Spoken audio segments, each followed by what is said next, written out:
नमस्कार। Logical operators के tutorial में आपका स्वागत है। यह काफी संक्षिप्त ट्यूटोरियल है, किंतु मैं अभी इसे इसी प्रकार से रखूंगा। मैं एक इफ स्टेटमेंट का एक उदाहरण फिर से इस्तेमाल करूंगा क्योंकि अभी तक मुझे यही मिला है। लॉजिकल ऑपरेटर क्या है? चलिए थोड़ा सा तर्क यानी लॉजिक जोड़ते हैं और कहते हैं यह एंड या और ऑपरेटर है।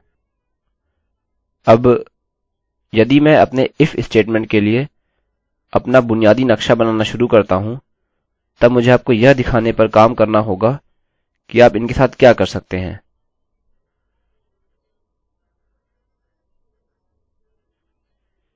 इससे पहले हमारे पास एक उदाहरण है, जैसे कि एक से बड़ा है, जो अभी फॉल्स देगा। चलिए केवल इसे जांचें यह देखने के लिए कि हम कहाँ हैं। सही, अतः यह फॉल्स है।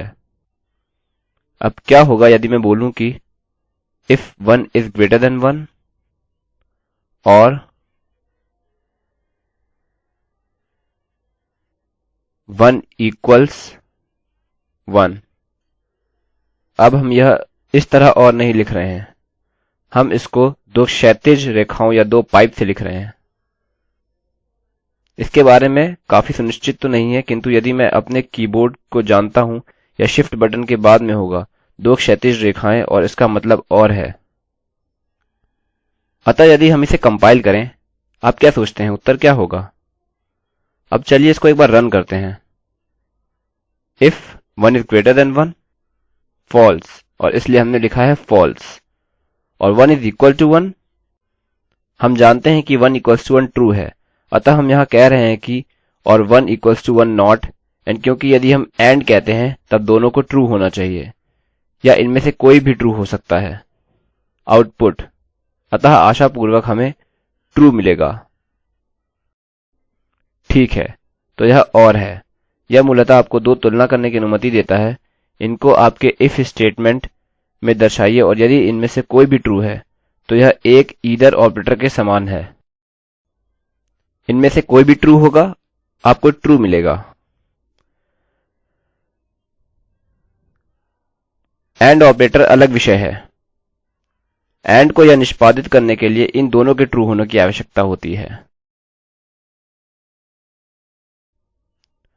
अतः हमें यहाँ फॉल्स मिला है क्योंकि एक से बड़ा नहीं है। हम अपने कंपैरिजन ऑपरेटर्स पर वापस जाते हैं और हम कहेंगे 1 is greater than or equal to 1 and 1 equals 1। यहाँ हमें ट्रू मिलेगा। अतः अब मैं बस यह सोच सकता हूँ कि इसमें कुछ वेरिएबल्स डाल दूं इसे जांचने के लिए, लेकिन मुझे यकीन है कि मेरे अन्य ट्यूटोरियल्स का पालन करके आपका अब तक वेरिएबल्स पर पूर्ण नियंत्रण हो गया होगा। अतः यह दो लॉजिकल ऑपरेटर्स हैं। आप इन्हें काफी उपयोगी पाएंगे क्योंकि हो सकता है कि आप उदाहरण कहना चाहें। यह काफी आदर्श उदाहरण है। आप इसे मेरे कोई एक प्रोजेक्ट में पाएंगे। यह एक लॉगिन प्रारूप है। मानिए कि प्रयोगकर्ता वेबसाइट में लॉगिन करना चाहता है। संभवतः आपने वेबसाइट में पहले भी लॉगिन किया होगा। उसमें आपको अपना यूजर नेम और पासवर्ड दर्ज करने के लिए कहा होगा। अब कीवर्ड्स यहाँ पर हैं। हमें जांचने की आवश्यकता है यदि उपयोगकर्ता ने यूजर नेम और पासवर्ड दर्ज किया है। यदि उन्होंने नहीं किया है, तब यूजर नेम की तुलना पासवर्ड से करने का कोई मतलब नहीं है। अतः हम कह सकते हैं उदाहरण स्वरूप if username and password, वास्तव में चलिए इसे करते हैं। मैं कहूँगा username is equal to Alex और password is equals to ABC। अब मैं इसे स्थान पर रखूँगा। मैं कह सकता हूँ username और password। इस समय यह ट्रू बोलेगा। मैं इसे बदलूंगा। मैं बोलूंगा ओके या you forgot to fill out a field, क्योंकि अंततः यहाँ पर HTML फील्ड्स होंगे। यह ठीक होने जा रहा है क्योंकि हमें दोनों मान मिल गए हैं। अतः चलिए कोशिश करते हैं। हाँ, यह ओके कह रहा है। अब क्या होगा यदि मैं यहाँ पर अपना पासवर्ड टाइप करना भूल जाता हूँ? इस समय यहाँ पर कुछ भी नहीं है, कोई जगह नहीं। चलिए इससे छुटकारा पाते हैं। You forgot to fill out a field। अतः यदि आप सोच रहे हैं कि यह उपयोगकर्ता की तरफ से आ रहा है, अतः यह ऐसे जमा हो गया है कि जैसे आपने अपना यूजर नेम और पासवर्ड टाइप किया। हम कह रहे हैं यूजरनेम और पासवर्ड। मूलतः यूजरनेम खुद से ही ट्रू है क्योंकि यह मौजूद है। यदि आपने इसे अंदर रखा यह स्वीकार्य होगा, यह ट्रू होगा। हम केवल जाँचेंगे। अतः क्योंकि हमें यूजरनेम और पासवर्ड मिल चुका है यह सही है।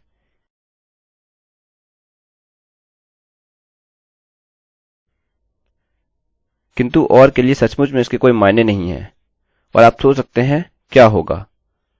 अतः इस समय यह ट्रू के बराबर होगा क्योंकि हमें दोनों मान मिल चुके हैं। अतः यह ओके है। अब यदि मैं इन दोनों के साथ जाऊं और इस पर कोशिश करूं, यदि यूजरनेम मौजूद है, अतः यदि यूजरनेम ट्रू है, इस समय पर कोई मान नहीं है, अतः यह फॉल्स है।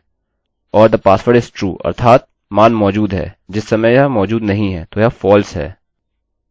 अतः हम कहने जा रहे हैं you forgot to fill out a field.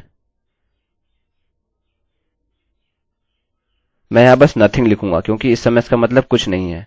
अतः रिफ्रेश करें और हमें नथिंग मिला। अतः आप देख रहे हैं कि पहले से ही मैं विवरण दे चुका हूं कि यह प्रतिदिन के पीएचपी प्रयोग में कितने उपयोगी हो सकते हैं। उदाहरणस्वरूप प्रारूप कोई भी भर सकता है। आप इसके लिए कई दूसरे प्रयोगकर्ता पाएंगे, लेकिन इतना ही। दो ऑपरेटर्स जो कि लॉजिकल ऑपरेटर्स हैं, बस इन्हें प्रयास करिए और देखिए आप इनसे क्या कर सकते हैं।